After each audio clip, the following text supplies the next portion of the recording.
The search teams had been out for 6 hours.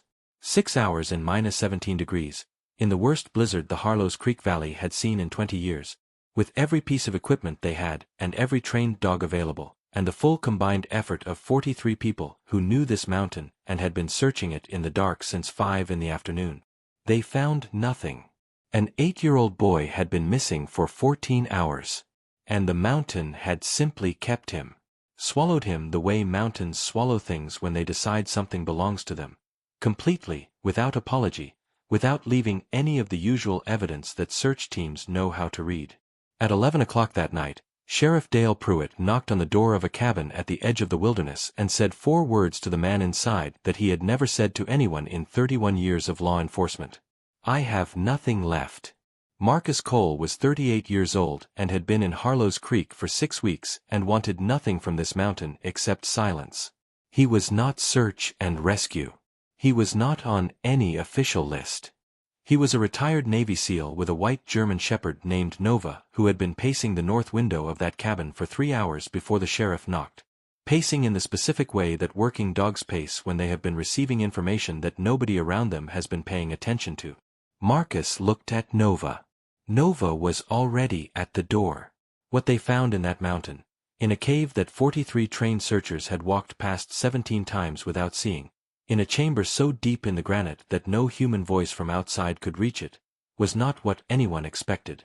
The boy was alive. But he was not alone.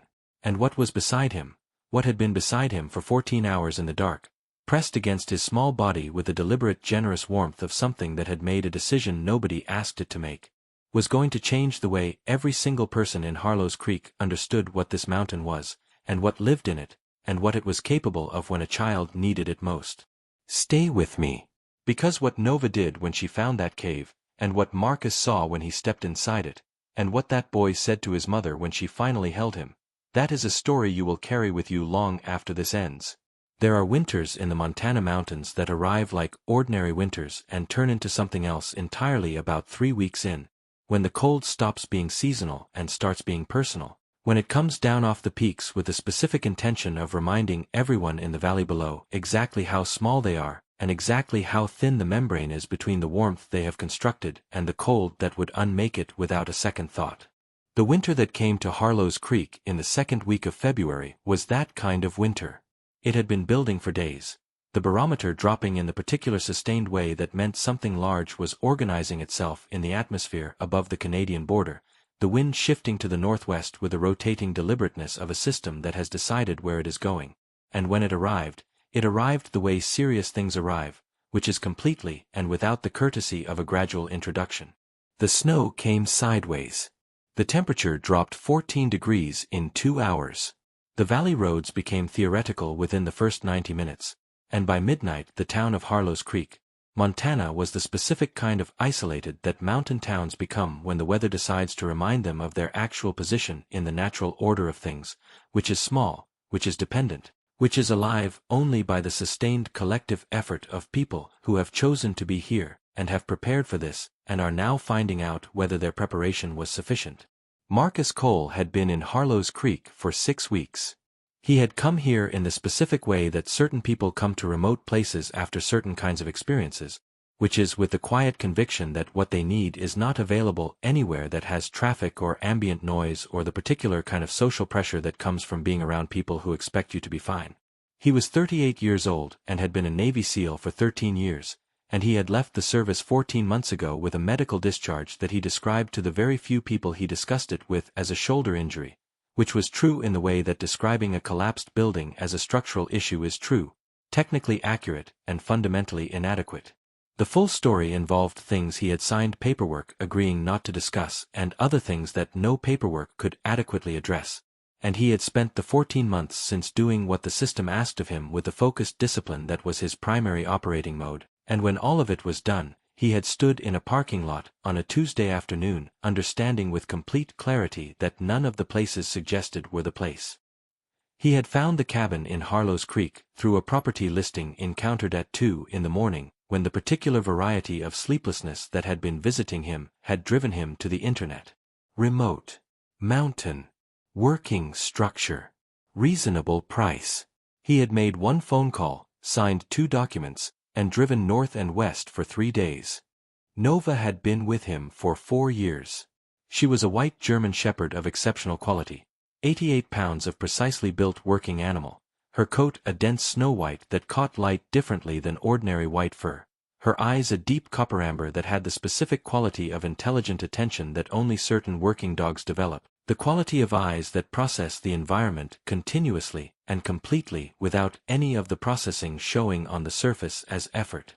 She had been trained as a military search and rescue dog and had been paired with Marcus during his second-to-last deployment, and in the 4 years since she had been through enough with him in enough different places that the bond between them had the quality that only forms between 2 creatures who have been genuinely tested together rather than simply housed together. She knew his moods before he did. She knew the difference between the stillness that meant rest and the stillness that meant something else. She had one ear that was slightly larger than the other, a hereditary asymmetry rather than an injury, that gave her face a quality of permanent, alert attentiveness, as if she were always listening to 2 frequencies simultaneously. People who encountered her for the first time consistently reported that the experience was different from encountering an ordinary dog, different in a way that came down to the sense that she was not observing the world so much as she was reading it, and that the reading was continuous and serious and complete. The cabin sat at the northern edge of the valley where the tree line began to climb toward the granite ridge above, 3 miles from the nearest road and accessible by a gravel track that the February storm had buried within the first hour of its arrival. It was a solid structure with a wood stove that Marcus had established and maintained with the systematic attention he brought to every piece of equipment he depended on, and a generator he had tested and fueled to capacity 3 days before the storm arrived, because Marcus Cole did not wait to prepare for things until they were already happening. The cabin was warm. The supplies were adequate. That had been the plan for the evening. That was not what the evening became. Nova started pacing at 8 o'clock. Not the restless pacing of an animal that needs to go outside or needs exercise. This was the other kind, the kind that Marcus had learned over 4 years to take seriously before he understood why. The kind she did in specific situations that had in common only the fact that something was wrong somewhere that her senses were registering and his were not. She moved from the north window to the door and back, not frantic and not loud, but with the persistent repetitive quality of a message being delivered to a recipient who had not yet confirmed receipt. Marcus watched her for 20 minutes. He went to the north window and looked out into the white roaring obliteration of the storm and saw nothing. He checked his instruments. He looked at Nova. Nova looked back at him with those copper-amber eyes and turned toward the door again. He did not know yet what she knew. But he had been with her long enough to understand that not knowing what she knew was different from there being nothing to know, and he sat in his chair and watched the door and waited for the thing that would explain her pacing to arrive. It arrived at 11:03. The knock was hard and purposeful, the knock of someone who had driven 3 miles of buried road in a February blizzard because they needed to be at this specific door and had not let the road talk them out of it. Marcus opened the door and the cold entered immediately and completely, and behind it came Sheriff Dale Pruitt, 58 years old, broad and weathered in the way of men who have spent their working lives in mountain country, his sheriff's coat plastered with driven snow, his silver mustache carrying ice at the edges, his face doing something Marcus had not seen in a face in a long time, which was the specific expression of a person who has exhausted all available options and is standing in front of the only door they have not tried. Dale Pruitt had been sheriff of Harlow's Creek for 19 years and had handled everything the county required of him with the competent, steady authority of a man who understood that his job was to manage what could be managed and to be honest about what could not. He was not a man who used the phrase, "I have nothing left." He had never used it before. He used it now. He said a boy was missing. 8 years old. Eli Harmon. The son of Claire Harmon, who had a house on the east side of town, and who had been awake and searching since 9 that morning when Eli had not come back from what she thought was a short walk to the fence line, and had instead been gone for 14 hours in conditions that Dale described without drama as unsurvivable for a child without shelter. He said the search teams had been out since 5 in the afternoon, 43 people from 2 counties including Tom Briggs's search and rescue unit with 4 trained dogs, and had covered every area that Eli could reasonably have reached and found nothing. He said the dogs had lost the scent at the south tree line and had not been able to re-establish it, and that Tom had told him 30 minutes ago that in these conditions the realistic probability of a live recovery was diminishing with each hour, and that he needed to be honest with Claire about what that meant.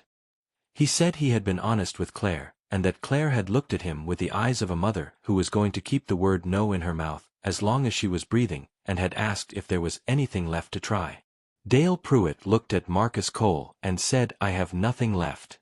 And then he looked at Nova, who was standing at the door with those copper-amber eyes on Dale with the complete focused attention of an animal who had been waiting for the door to open and the information to arrive, and was now confirming that the information was what she had been indicating for the past 3 hours. Marcus looked at Nova for 3 seconds. Nova looked back at him with the expression she wore when she had already decided and was waiting for him to catch up. He said to Dale, "Give me 2 minutes." He spent those 2 minutes pulling on his thermal layers and his heavy outer jacket and his gloves and his serious mountain boots, took the large flashlight and the avalanche probe and his medical pack, and he put Nova's working harness on her in the practiced sequence of buckles that could be done in the dark and had been done in the dark more than once. He opened the door and Nova went through it first because Nova always went through it first, and the blizzard hit him broadside and he corrected his footing and went after her. They drove to the Harmon property, Dale's sheriff vehicle with its chains grinding through the buried road, Marcus in the passenger seat watching Nova in the back who was pressed against the window with her nose working the inch of glass at the top of the cracked opening with the focused concentration of a dog building a picture from the air coming in.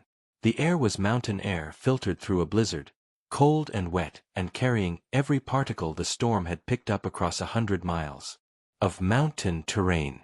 That Nova was finding anything specific in it was remarkable. That she had found something was evident in her posture and the quality of her attention. Claire Harmon was at the door before the vehicle stopped. She was 34 years old with dark hair pulled back in a way that had nothing to do with arrangement, and hazel eyes carrying something Marcus recognized from other contexts and other faces, the expression of someone operating on the fuel of absolute refusal to accept a particular outcome before it has been confirmed, the specific burning quality of a parent who has not yet received the information that would give them permission to stop. She looked at Marcus and Nova and did not ask who he was or why he was there. She said, "Is there anything you need from me?" And Marcus said, "Tell me exactly where you last saw him, and which direction he was moving," and she told him in the precise, detailed way of a person who has been replaying those specific 30 seconds continuously for 14 hours. And Marcus listened with the complete attention he brought to operational briefings in environments where the quality of his listening was directly related to whether people lived or died. Nova was at the east fence line before Marcus had finished the conversation. She was not waiting at the fence. She was moving north along it with the low fast efficiency of a dog who has found a scent and is following it. And Marcus said to Dale, "Keep Claire here," and went after Nova into the dark and the storm. The search teams, Tom Briggs told him in the brief radio exchange that Dale arranged, had searched from the fence line south toward the valley floor and east toward the river crossing and north to the lower tree line and had found no trace. Marcus heard this and did not adjust his direction because Nova was not heading south or east. Nova was heading north and upward, toward the granite ridge, toward the part of the mountain the search teams had assessed as beyond the range of an 8-year-old boy on foot in deteriorating weather, which was a reasonable assessment of what an 8-year-old boy would do and was not. Marcus was beginning to understand what Eli Harmon had done. The snow was above his boots within the first 100 yards. The wind at the north face of the valley hit from a different angle than it hit on the valley floor, finding the terrain features and accelerating through them in the specific way of mountain wind that has learned the geometry of its environment over thousands of years. Marcus moved with his head down and his weight centered and Nova's working harness visible ahead as a white shape in the flashlight's limited beam, pausing at intervals to look back and confirm he was following, and then moving on, the certainty in her movement the only information that mattered. She was not searching. She was tracking. There was a difference that anyone who had worked with trained dogs understood. The difference between a dog casting for a scent and a dog following one. And Nova was following it, north and upward through the driving snow toward the granite ridge that the search teams had walked to the base of and turned back from. They reached the frozen river in 40 minutes. A tributary of the main valley river, perhaps 20 feet across at the crossing point Nova was moving toward, partially frozen in the unpredictable way of mountain rivers in deep winter, ice at the edges, moving water visible in the center channel, the surface unreliable in the way that all partially frozen surfaces are unreliable. Nova crossed it in 10 seconds with the direct, purposeful stride of a dog committed to what the scent was telling her. Marcus watched her go and looked at the surface and went across, placing his feet with the careful deliberateness of someone who has crossed surfaces like this before, feeling the ice flex under his boots in the middle section in a way that ice should not flex, and then solid again, and then the bank and Nova already moving upward along the granite face. The scent trail went upward for another 20 minutes, along the granite face, through old-growth pine where the snow was less deep because the canopy had been catching it, across a boulder field where drifts had built between the rocks to unpredictable depths, and Marcus was stepping carefully, while Nova moved with the adapted pace of a dog assessing snow depth before committing weight. And then Nova stopped. The passage went deeper than Marcus expected. That was the first thing, the sense of the mountain opening rather than narrowing, the granite walls pulling back as they moved inward, the ceiling rising from the low crouch of the entrance to something closer to genuine height, the air-changing quality in the way that underground air changes when the space becomes large enough to develop its own temperature and its own silence. His flashlight beam reached further here than it had in the blizzard outside. He could hear his own breathing. He could hear Nova's footfalls on the stone. He could not hear the storm at all, which meant the mountain had taken it completely, had put enough rock between them and the outside world that the wind and the snow and the roaring that had been his entire auditory environment for the past 90 minutes had simply ceased to exist. The silence was not empty. It had texture and weight, and the specific quality of silence that exists in places that have been silent for a very long time and have learned to be comfortable with it. Nova was not slowing. She moved with the same purposeful certainty she had carried from the east fence line through the blizzard and across the frozen river and up the granite face, the scent trail she was following apparently clear and apparently strengthening in the still air of the passage, her copper-amber eyes visible when she glanced back as two small warm points of light in the flashlight's reflected glow. Marcus followed. He had learned 4 years ago that following Nova when she moved like this was the entirety of the correct response to the situation, that the part of him that wanted to assess and analyze was in this circumstance simply slower than the dog, and that the fastest path to the outcome he needed was to trust what she was doing and keep up with it. The passage turned once, a gentle curve following a natural fracture in the granite, and then opened. Marcus stopped in the opening. The chamber was perhaps 40 feet across and 30 feet high, a natural cathedral in the stone that the mountain had been keeping to itself for 10,000 years. The walls catching his flashlight beam and returning it in the specific way of granite at close range, the ceiling lost in the upper dark beyond the flashlight's reach. The floor was stone, uneven but navigable, and in the center of the far wall where the stone curved inward slightly creating the closest thing the chamber had to a corner, was Eli. He was 8 years old and small for his age, and he was sitting with his back against the granite wall, and his knees pulled to his chest, and his red and blue winter jacket visible in the flashlight beam, even from across the chamber, and he was alive. Marcus could see the rise and fall of the jacket from 30 feet away, could see the specific quality of his stillness, which was not the stillness of unconsciousness but the stillness of a child who is very cold and very tired and has moved past fear and arrived at something more fundamental, which is simply endurance, the body's basic commitment to continuing regardless of circumstances.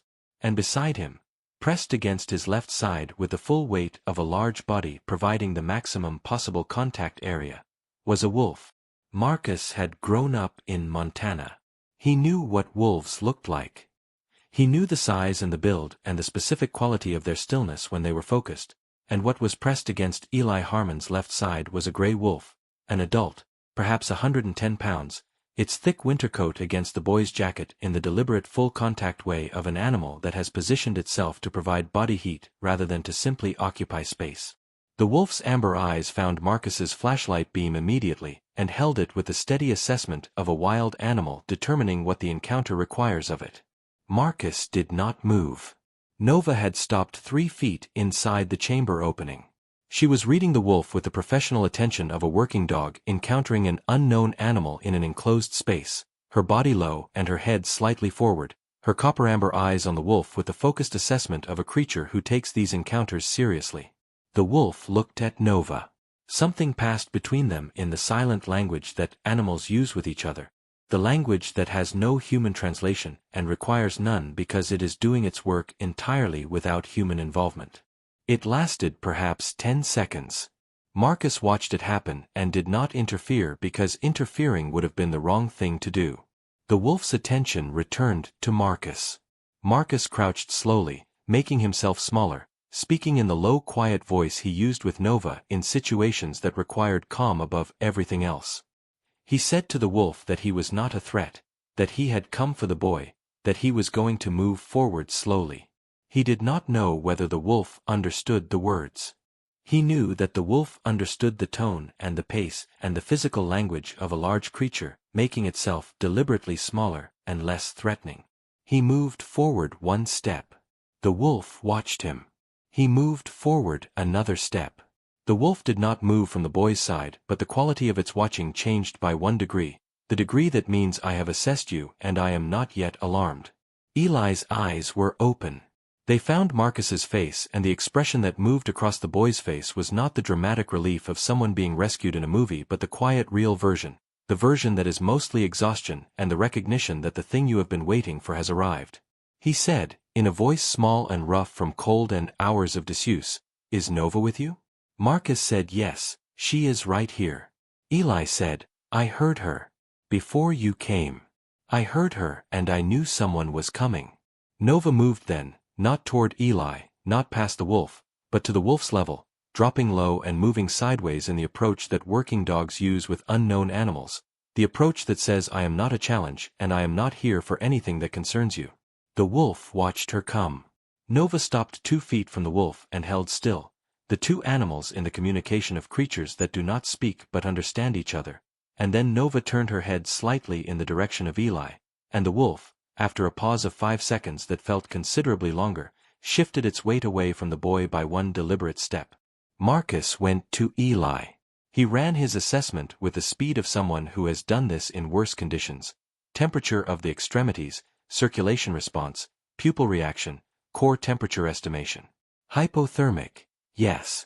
Below normal by a margin that would have been dangerous in another few hours and was currently treatable and survivable, particularly given the wolf, which had been providing body heat from the left side and had made the difference between the margin being what it was and the margin being something Marcus could not reverse. He said to Eli, keeping his voice steady, "How long have you been here?" Eli said, "Since this morning." He said he had followed what he thought was a dog into the woods, and the storm had started, and he could not find his way back, and he had found the cave opening and gone inside because it was warmer.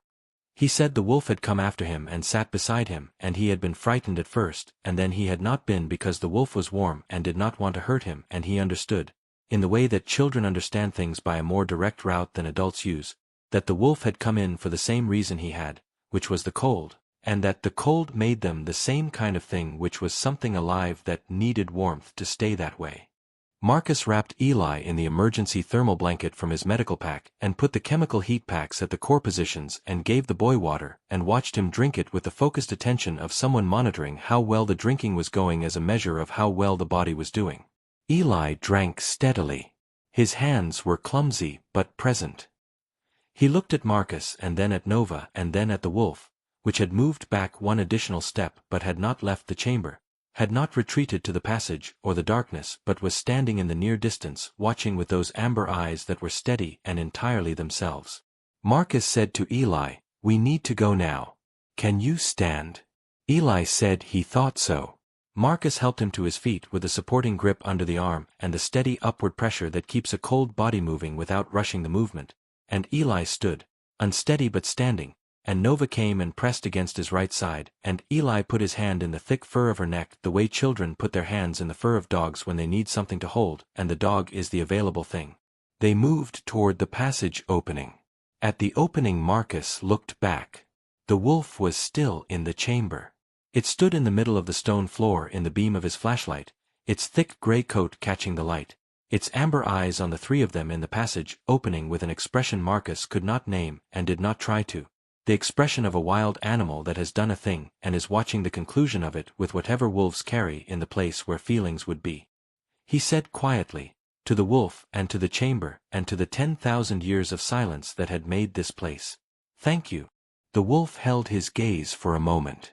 Then it turned and moved to the far wall, and lay down in the shadow, and was still. The return was harder than the approach because they were carrying a child, and the frozen river waited, and the blizzard had not moderated. Nova went first across the river, her white form barely visible in the driven snow, and Marcus crossed with Eli supported against his side, placing his feet in the same careful sequence as before, feeling the ice flecks and holding steady and getting across and continuing. Nova ranged ahead and returned through the blizzard, the copper-amber eyes appearing in the flashlight beam and disappearing as she confirmed the route.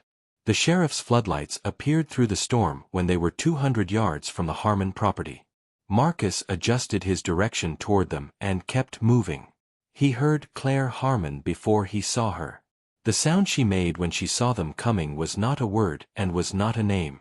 It was the sound that exists below words, the sound a person makes when the thing they have been refusing to believe is not going to happen has happened.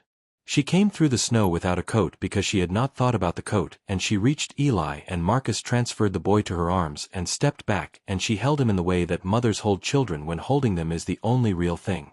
Eli, his face against his mother's neck, said, "Mom, there was a wolf." Claire said she knew. She said it was okay. She was not listening to the words. She was listening to his breathing. Dale Pruitt stood beside Marcus in the snow, and after a moment he said quietly that he owed Marcus more than he could say.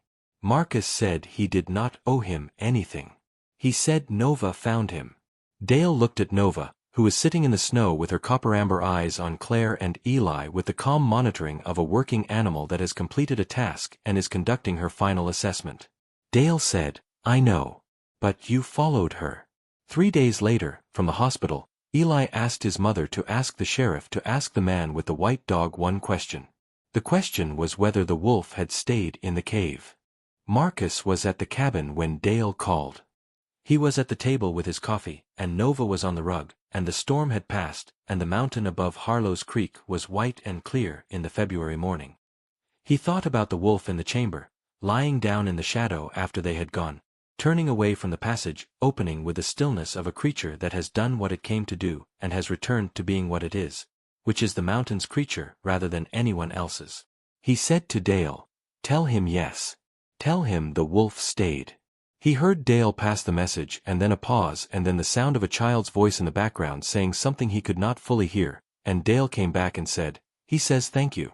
He says tell Nova thank you." Marcus looked at Nova. Nova looked back at him with those copper-amber eyes that held complete and unhurried attention to whatever the present moment required, which today required nothing except this: being on the rug in the warm cabin with the storm gone and the mountain quiet and the work done. He said, "She heard you." Nova's ear moved. The larger one turned slightly in the direction of the phone, acknowledging in the only way she acknowledged things, which was quietly and completely, and without any unnecessary addition to the acknowledgement, because Nova had never needed unnecessary additions to anything she communicated and was not going to begin now. Marcus set the phone down on the table and sat for a moment in the particular quiet of a person who has been inside something significant and has come out the other side of it, and is now sitting in the ordinary warmth of an ordinary morning with the evidence of the significant thing still present in the quality of the quiet itself. He looked at Nova on the rug.